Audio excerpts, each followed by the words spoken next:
Hi guys, അപ്പോൾ ഇന്ന് നമ്മൾ പോയത് മാൾ ഓഫ് ട്രാവൻകൂറിലാണ് കേട്ടോ. ഇപ്പോൾ അവിടെ സ്നോ വേൾഡ് നടക്കുകയാണ് കേട്ടോ. അങ്ങനെ നമ്മളവിടെ പോയതാണ് ഗൈസ്. അപ്പോൾ തനുക്കുട്ടൻ കണ്ടോ സ്നോയിൽ നിൽക്കുന്നത്, അവൾക്ക് ഒരുപാട് ഇഷ്ടപ്പെട്ടു ഗൈസ്. നമ്മൾ പുറത്ത് നിന്ന് അകത്തോട്ട് കയറുമ്പോഴത്തേക്കും നമ്മൾ കരുതും അത്ര തണുപ്പൊന്നും കാണത്തില്ല, നമുക്ക് അതിൻ്റെ അകത്ത് നിൽക്കാൻ പറ്റുമെന്ന് നമ്മൾ കരുതും. എന്ന് വെച്ചാൽ നമുക്ക് അൺലിമിറ്റഡ് ആയിട്ട് അവിടെ ഫുൾ നമുക്ക് നിൽക്കാം. നമുക്ക് അഡൽറ്റിന് 550 രൂപയാണ് കേട്ടോ. അപ്പോൾ നമുക്ക് എത്ര നേരം വേണോ അതിൻ്റെ അകത്ത് നമുക്ക് സ്പെൻഡ് ചെയ്യാം. പിന്നെ 90 സെൻറ്റിമീറ്റർ താഴെ ഉള്ളവർക്ക് എന്ന് വെച്ചാൽ കുഞ്ഞു കുട്ടികൾക്ക് മാത്രം അവിടെ ഫ്രീ ആണ്. അപ്പം നമ്മൾ അകത്ത് കയറിയപ്പോൾ നമ്മൾ വിചാരിച്ച കുറേ നേരം അതിൻ്റെ അകത്ത് നിൽക്കണം, കളിക്കണം എന്നൊക്കെ വിചാരിച്ച കേട്ടോ. അവിടെ കുറച്ച് റൈഡുകളൊക്കെ ഉണ്ട്, സ്ലൈഡ്, പിന്നെ ഊഞ്ഞാല്, ഇങ്ങനത്തെ സാധനങ്ങളൊക്കെ ഉണ്ട് കേട്ടോ. പക്ഷേ തനുക്കുട്ടന് ഇതിലൊന്നും കയറാനൊന്നും പറ്റില്ല കേട്ടോ. ഈ ഡ്രസ്സ് ഇട്ടിരിക്കണോണ്ട് നമ്മൾ അതിലൊക്കെ കയറിയിരുന്നാൽ പെട്ടെന്ന് ഇങ്ങനെ സ്ലിപ്പായി വരും. അപ്പം ഭയങ്കരത്ത് കെയർഫുള്ളായിട്ട് നിന്നേ പറ്റും. നമ്മൾ അതിൻ്റെ അകത്ത് പുറത്ത് നിൽക്കും പോലെ അല്ല കേട്ടോ. അതിൻ്റെ അകത്ത് പോകുമ്പോൾ വേറൊരു ലോകത്തിലോട്ട് പോയതുപോലെ തോന്നും. നമുക്ക് അതിൻ്റെ അകത്ത് വെച്ച് അവളിങ്ങനെ ഓടിക്കളിക്കുമ്പോൾ എനിക്ക് അവളെ നേരെ പിടിക്കാനൊന്നും പറ്റാനില്ല കയ്യിലൊന്നും. കാരണം ഞാൻ ഈ കയ്യിൽ ഇങ്ങനെ കയ്യുറയൊക്കെ ഇട്ടിരിക്കണോണ്ട് അവളെ എനിക്ക് പിടിക്കാൻ പറ്റില്ല. കയ്യുറ ഊരുമ്പോൾ എനിക്ക് ഭയങ്കരത്തെ നമ്മളെ കൈ തണുക്കും. നമ്മളിങ്ങനെ കാണും പോലെയല്ല കേട്ടോ. അതിൻ്റെ അകത്ത് പോകുമ്പോൾ ഭയങ്കര തണുപ്പാണ്, നമുക്ക് ഒട്ടും നിൽക്കാൻ പറ്റില്ല. നമ്മൾ മൂക്കൊക്കെ തണുത്ത് റെഡ് കളറായി തനിയെ തന്നെ ഇങ്ങനെ മൂക്കിൽ നിന്നിങ്ങനെ വെള്ളം വന്നുകൊണ്ടിരിക്കുന്നു. അത്രയ്ക്ക് നമുക്ക് നിൽക്കാൻ പറ്റില്ല. അങ്ങനത്തെ ഒരു രീതിയിലായി കേട്ടോ. ഒരു 15 മിനിറ്റൊക്കെ നിന്നപ്പോൾ തന്നെ നമ്മളങ്ങനെയായി. നമ്മളെ കൈയെല്ലാം മരവിച്ച് കാലെല്ലാം മരവിച്ച്. കാരണം എവിടെ പോയാലും അവിടെ തണുപ്പാണ്. ഒരിടത്ത് ഒതുങ്ങി നിൽക്കാമെന്ന് വിചാരിച്ചാൽ അങ്ങനെ ഒന്നും പറ്റില്ല.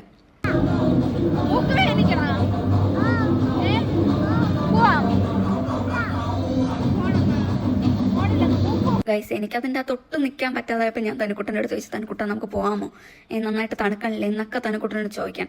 തനുക്കുട്ടൻ എന്തൊക്കെ ചെയ്തിട്ടും തനുക്കുട്ടൻ പറഞ്ഞില്ല, തനുക്കുട്ടൻ അവിടെ തന്നെ ഇരിക്കണമെന്ന് പറയണം കേട്ടോ.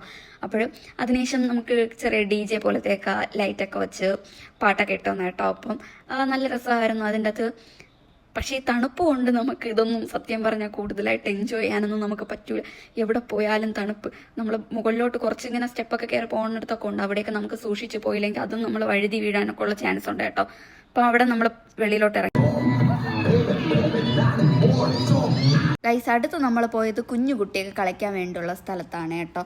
അപ്പം എൻ്റെ തനുക്കുട്ടന് കുറേ ഉണ്ടായിരുന്ന ആന, പിന്നെ കുതിര, ഇതൊക്കെ ഉണ്ടായിരുന്നു. അപ്പോൾ അവൾക്ക് ഈ അരയന്നത്തിലിരുന്നാൽ മതിയെന്നാണ് അവൾ പറഞ്ഞത്. ആദ്യം കണ്ടപ്പോൾ തന്നെ അതിലിരുന്നാൽ മതിയെന്ന് പറഞ്ഞു കേട്ടോ. അങ്ങനെയാണ് തനുക്കുട്ടനെ അതിൽ കയറ്റിയത്. ഇപ്പം ടിറ്റി കുതിരയിലാണ് കേട്ടോ പോണത്. അപ്പം ഇതിൽ അമ്മമാർക്ക് വേണമെങ്കിൽ ഇങ്ങനെ പിടിച്ചിരിക്കാം, കുട്ടികളെ വേണമെങ്കിൽ. അങ്ങനെയാണ് നമ്മളതിൽ കയറ്റിയത്. അപ്പോൾ അടുത്ത് ഇനി ഏതിൽ കയറുമെന്നൊക്കെ ഇങ്ങനെ നോക്കിക്കൊണ്ടിരിക്കുകയാണ് കേട്ടോ. അപ്പോൾ തനുക്കുട്ടനാണെങ്കിൽ ഇഷ്ടപ്പെട്ട സാധനങ്ങളിലൊക്കെ ഇതിലൊക്കെ നമുക്ക് വെറുതെ വേണമെങ്കിൽ കയറിയിരിക്കാം. അങ്ങനെ ഇതിലൊക്കെ ഞാൻ തനുക്കുട്ടനെ വെറുതെ കയറ്റിയിരുത്തിയതാണ് കേട്ടോ. അവൾക്ക് ഇതേപോലെ കാണുമ്പോൾ എല്ലാത്തിലും കയറണമെന്നൊക്കെ ഭയങ്കര ആഗ്രഹമൊക്കെയാണ്. അവൾക്കിങ്ങനെ കളിക്കാനും എല്ലാം ഭയങ്കര ആഗ്രഹമാണ് കേട്ടോ. പുറത്ത് പോകാനും എല്ലാം അവൾക്ക് ഭയങ്കര ഇഷ്ടമാണ്. ഗൈസ്, അടുത്ത് നമ്മൾ തനുക്കുട്ടനെ കയറ്റിയത് ഇതാണ് കേട്ടോ. അപ്പോൾ ഇതിൽ കയറ്റിയപ്പോൾ എനിക്കൊരു ടെൻഷൻ ഉണ്ടായിരുന്നു. കാരണം ഇത് യഥാർത്ഥത്തിൽ എങ്ങനെ മൂവ് ചെയ്യുമെന്ന് എനിക്ക് അറിഞ്ഞുകൂടായിരുന്നു കേട്ടോ. ഇതിലാരും കയറണത് ഞാൻ കണ്ടില്ല. പക്ഷേ ഇത് കണ്ടപ്പം കൊള്ളാമെന്ന് തോന്നിയാണ് കേട്ടോ ഞാൻ ഇതെടുത്തത്. അപ്പോൾ അടുത്ത് നമ്മൾ പോകുന്നതെന്ന് പറഞ്ഞാൽ ടോയ്സൊക്കെ എടുക്കുന്ന സ്ഥലത്താണ് കേട്ടോ. ഇതിൻ്റെ അകത്ത് നമുക്ക് ഒരു കാർഡുണ്ട്. അപ്പോൾ ആ കാർഡ് ചാർജ് ചെയ്ത് കഴിഞ്ഞാൽ നമുക്ക് ഈ ഗെയിമൊക്കെ കളിക്കാൻ പറ്റും. ഗൈസ്, ഇതിൽ എല്ലാ ഗെയിമും കളിക്കുമ്പോൾ ടോയ്സ് ഒന്നും കിട്ടൂല കേട്ടോ. ഭാഗ്യം ഉണ്ടെങ്കിൽ ചിലപ്പോൾ ഒരു 10 കളി കളിക്കുമ്പോൾ 2 എണ്ണമൊക്കെ ചിലപ്പോൾ ഭാഗ്യം ഉണ്ടെങ്കിൽ കിട്ടും. അത്ര തന്നെ കേട്ടോ. അപ്പം അടുത്ത് നമ്മളിതിൽ കയറിയത് ടിറ്റിയാണ് കേട്ടോ. അവൾ പേടിക്കാതെയൊക്കെ ഇരിപ്പുണ്ട് കേട്ടോ. അവൾക്ക് ഇഷ്ടപ്പെട്ടു. ഗൈസ്, അവിടെ തനുവും ടിറ്റിയും ഓരോ റൈഡിലൊക്കെ കയറിക്കൊണ്ടിരിക്കുമ്പം ഇവിടെ കുഞ്ഞാറ്റ ഇതിൽ നിന്ന് ഏതെങ്കിലും ഒരു പാവക്കുട്ടി എടുക്കാൻ പറ്റുമോ എന്ന് നോക്കിക്കൊണ്ടിരിക്കുകയാണ് കേട്ടോ. ഇങ്ങനെ പാവക്കുട്ടി എടുക്കണ ഗെയിം എന്ന് പറഞ്ഞാൽ 3 സ്ഥലത്തുണ്ട് കേട്ടോ. അവൾ 3 വട്ടവും ട്രൈ ചെയ്തു, പക്ഷെ അവൾക്കൊന്നും കിട്ടിയില്ല. ഇത് കാണുമ്പോൾ വിചാരിക്കും നമുക്കിപ്പോൾ എടുക്കാൻ പറ്റുമെന്ന് വിചാരിക്കും കേട്ടോ. അത് കിട്ടിയെന്ന് വിചാരിക്കും. ഗൈസ്, അതിൽ നിന്ന് എടുക്കണ ആ ഒരു ഫസ്റ്റ് ടൈം ഗൈസ്, അത് നല്ല ഇറുക്കിയാണ് ആ പാവക്കുട്ടി എടുക്കുന്നത്. പക്ഷെ കുറച്ചത് പൊങ്ങി വരുമ്പോഴത്തേക്ക് അത് ലൂസായി ആ താഴെ വീഴും കേട്ടോ. അപ്പോൾ തനുക്കുട്ടൻ ഈ റൈഡ് നല്ല ഇഷ്ടപ്പെട്ടു. അത് കണ്ടുകൊണ്ട് നിൽക്കുകയാണ്. എന്നിട്ട് പോകാമെന്നൊക്കെ പറഞ്ഞു. അപ്പം ഇവിടെ കുഞ്ഞാറ്റ ഓരോന്ന് വീതം ഇങ്ങനെ ട്രൈ ചെയ്യാണ്, പക്ഷെ ഒന്നും കിട്ടണില്ല കേട്ടോ.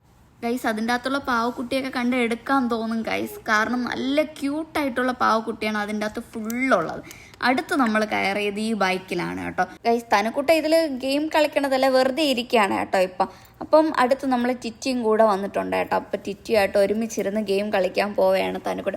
പക്ഷെ തനുക്കുട്ട ഇങ്ങനെ ഇരിക്കണത് കാണാൻ നല്ല രസമില്ലേ? എനിക്ക് നല്ല ഇഷ്ടപ്പെട്ടു കേട്ടോ തനു ഇങ്ങനെ ഇരിക്കണതാണ് ഈ വണ്ടിയിൽ. അവളിങ്ങനെ ആ വണ്ടിയിൽ ഇരുന്നും കൊണ്ട് അങ്ങോട്ടും ഇങ്ങോട്ടും മൂവ് ചെയ്യുന്നുണ്ട്, അത് അനക്കിക്കൊണ്ടിരിക്കുകയാണ്. അപ്പോൾ ഗെയിം കളിക്കണതും അങ്ങനെ തന്നെ കേട്ടോ. ഇതിൽ കയറി ഇരുന്നിട്ട് ഈ സ്ക്രീനിൽ ഇതേപോലെ ഗെയിം വരും, ഓരോരോ സ്റ്റാർ വീതം ഇങ്ങനെ വണ്ടി ഓട്ടിച്ച് പോയി നമ്മൾ എടുക്കേണ്ടതായ ഗെയിം.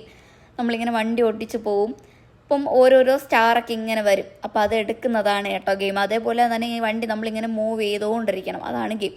അപ്പോൾ ആ ഗെയിമെല്ലാം കളിച്ച് കഴിഞ്ഞിട്ട് ഗൈസ് ഇതുവരെ നമുക്കിവിടെ നിന്നൊന്നും കിട്ടിയില്ലല്ലോ. അപ്പോൾ നമ്മൾ വിചാരിച്ചു അവിടെ ഈ മുട്ടായിയൊക്കെ ഉള്ള ഒരു ഗെയിം ഉണ്ടായിരുന്നു, അപ്പം അത് കളിച്ച് നോക്കാമെന്ന്. ഫൈനലി ഗൈസ് അത് മാത്രം 2 എണ്ണം കിട്ടി ഗൈസ്. അവർക്ക് 2 പേർക്കും കൊടുത്തു. അവർക്ക് ഭയങ്കര സന്തോഷമായി കേട്ടോ. അപ്പോൾ നമ്മൾ വന്നപ്പോൾ തന്നെ ഇതിൽ നിന്ന് നമുക്ക് ട്രെയിനിൽ കയറണമെന്ന് പ്ലാൻ ചെയ്താണ് വന്നത്. വന്നപ്പോൾ തന്നെ തനുവും ടിറ്റിയും പറയണുണ്ട് കേട്ടോ ഇതിൽ കയറാൻ. അപ്പം നമ്മൾ തനുവിനെയും ടിറ്റിയെയും കയറ്റി കേട്ടോ ഇതിൽ. ടിറ്റിയും ഞാനും ഒരുമിച്ചാണ് കേട്ടോ ഇരുന്നത്, തനുവും എൻ്റെ അനിയനും ഒരുമിച്ചാണ് ഇരുന്നത്. തനുക്കുട്ട എണീറ്റ് എനിക്ക് ടേറ്റയൊക്കെ തരുന്നുണ്ട് കേട്ടോ ഗൈസ്. ഇതിലൊന്നും ഞാൻ ഫസ്റ്റ് ടൈം അല്ല കേട്ടോ കയറുന്നത്. പണ്ടൊക്കെ വരുമ്പോഴേ ഞാൻ കയറുന്നതിന് ഈ മാളൊക്കെ തുടങ്ങിയ സമയത്ത് ഇതുണ്ടല്ലോ, അപ്പോൾ അപ്പോഴേ കയറുന്നതിന്. പക്ഷേ ഇപ്പോൾ എൻ്റെ എന്തോന്ന് പറയാൻ എൻ്റെ മക്കളോടൊക്കെ വന്ന് ഇങ്ങനെ കയറുമ്പോൾ എനിക്ക് ഭയങ്കര സന്തോഷമാണ് കേട്ടോ. എന്തോ അവരോട് ഇങ്ങനെയൊക്കെ ഇരുന്ന് അവർ ഇങ്ങനെ എൻജോയ് ചെയ്യണയൊക്കെ കാണാൻ എനിക്ക് ഭയങ്കര സന്തോഷമാണ് ഗൈസ്. അപ്പോഴും നടക്കുന്ന കാര്യത്തിനെക്കാട്ടിലും ഈ വീഡിയോ ഒക്കെ എടുത്തു വെച്ച് കാണുമ്പോൾ ഭയങ്കര സന്തോഷമാണ് ഗൈസ്. കുറേ ദിവസം കഴിഞ്ഞായിരുന്നല്ലോ ഈ വീഡിയോ ഒക്കെ ഞാൻ എഡിറ്റ് ചെയ്തെടുക്കുമ്പോഴും അല്ലാതെയൊക്കെ ഈ വീഡിയോ ഒക്കെ പിന്നെ ഇരുന്ന് കാണുമ്പോഴൊക്കെ എനിക്ക് ഭയങ്കര സന്തോഷമാണ് ആ പോയ കാര്യങ്ങളൊക്കെ ഓർത്തേ ഗൈസ്. അപ്പോൾ ഇതാണ് നമ്മളെ ലാസ്റ്റ് റൈഡെന്ന് ഓർത്താണ് നമ്മൾ പറഞ്ഞത്. ഇത് കഴിഞ്ഞിട്ട് നേരെ വീട്ടിൽ പോകണം എന്ന് വിചാരിച്ച് വരികയാണ്. പുറത്തോട്ട് ഇറങ്ങിയതും ഗൈസ് ഇത് കണ്ട അവർ വെറുതെ നിൽക്കുമോ? അവർക്കിതിൽ കയറിയേ പറ്റൂ. പക്ഷേ ഇതിൽ കയറ്റി വിടാൻ എനിക്ക് പേടിയാണ്. കുഞ്ഞല്ലേ അവർ, അപ്പോൾ കയറി പോകാൻ പറ്റുമോ, തിരിച്ചിറങ്ങി നന്നായിട്ട് വരാൻ പറ്റുമോ ഒന്നും എനിക്ക് അറിഞ്ഞുകൂടല്ലോ. അപ്പം എനിക്ക് കുഞ്ഞമ്മയ്ക്ക് ഇതിൽ കയറ്റി വിടാൻ ഭയങ്കര പേടിയായിരുന്നു. പിന്നെ ഒരു ഇതെന്ന് പറഞ്ഞാൽ അവിടെ വേറെ കുട്ടികളൊന്നുമില്ല, ഇവർ 2 പേര് മാത്രമേ ഉള്ളൂ. ഇപ്പം സ്കൂളടപ്പ് ടൈം ആയതുകൊണ്ട് ഇപ്പം അവിടെ ഈ കുട്ടിയൊക്കെ കളിക്കാൻ വേണ്ടി അതിൻ്റെ ഫ്രണ്ടിൽ തന്നെ ഇതുണ്ടായിരുന്നു കേട്ടോ ഗൈസ്. നമ്മൾ കാറൊക്കെ പാർക്ക് ചെയ്തിട്ടല്ലേ പറഞ്ഞത്, അപ്പോൾ ആ സമയത്ത് നമ്മളിത് കണ്ടില്ല. തിരിച്ചിറങ്ങാൻ സമയത്താണ് ഗൈസ് ഇത് കണ്ടത്. പിന്നെ കുറച്ച് നേരം കളിച്ചപ്പോൾ തന്നെ പിന്നെ 2-3 വലിയ കുട്ടികളൊക്കെ വരാൻ തുടങ്ങി. അപ്പോൾ എനിക്ക് എൻ്റെ മനസ്സിൽ കുറച്ച് പേടി തോന്നി കേട്ടോ. അപ്പോൾ അവരും തനുവിനെക്കാട്ടി കുറച്ചുകൂടെ വലിയ കുട്ടികളാണ്, അവർക്ക് അറിഞ്ഞുകൂടല്ലോ. അവർ മുകളിൽ നിന്ന് ഒന്ന് സ്പീഡിൽ ഇങ്ങനെ വീഴുമ്പം കൊച്ചു കുട്ടിയല്ലേ, തനുവിന് മാറാനും അറിയില്ല, തനുവിനും ടിറ്റിക്കും അതേപോലെ തന്നെ ഇങ്ങോട്ട് മാറി കൊടുക്കാനും അറിയില്ല. അവർ വന്ന് തട്ടിയിട്ടിട്ടൊക്കെ പോവും. അപ്പോൾ അത് കാണുമ്പം പേടി തോന്നും കേട്ടാ. ഒരു കുട്ടിയും കൂടെ വന്നപ്പോൾ തന്നെ എനിക്ക് പേടി തോന്നി. പക്ഷേ തനുക്കുട്ടന് ഭയങ്കര ഇഷ്ടപ്പെട്ട് എന്തോ പറയാൻ അവർ 2 പേരും ഇതിൽ കയറി കളിച്ച് സത്യം പറഞ്ഞാൽ തളർന്നു പോയി 2 പേരും. പിന്നെ വിളിച്ചിട്ടൊന്നും വരുന്നില്ല കേട്ടോ, വീട്ടിൽ പോകാമെന്ന് പറഞ്ഞ് വിളിച്ചിട്ടൊന്നും വരുന്നില്ലേ. ഇതിലെല്ലാം ടിക്കറ്റ് എടുത്താൽ മാത്രമേ നമ്മളെ കയറ്റുള്ളൂ കേട്ടോ. അപ്പോൾ തനുക്കുട്ടൻ ടിറ്റിയുടെ അടുത്ത് എൻ്റെ കുഞ്ഞും പറഞ്ഞ് നീ പതുക്കെ ഓട്, ഇവിടെ വന്നിരിയെന്നൊക്കെ പറയണം, മതിയാക്കാൻ തക്ക ഒന്നും കേൾക്കാനില്ല. തനുക്കുട്ടനെ കണ്ടോ, തലകുത്തനെയൊക്കെ മറിയാണ് തനുക്കുട്ടൻ ഗൈസ്. ലാസ്റ്റ് ഒരു മുട്ടായി കൊടുത്ത് തനുക്കുട്ടനെ വീഴ്ത്തി അവിടെ നിന്ന് എടുത്തും കൊണ്ട് നമ്മൾ വീട്ടിൽ പോയി ഗൈസ്. അത്രയേ ഉള്ളൂ. ഇഷ്ടപ്പെട്ടെങ്കിൽ ലൈക്ക് ചെയ്യാനും സബ്സ്ക്രൈബ് ചെയ്യാനും മറക്കല്ലേ.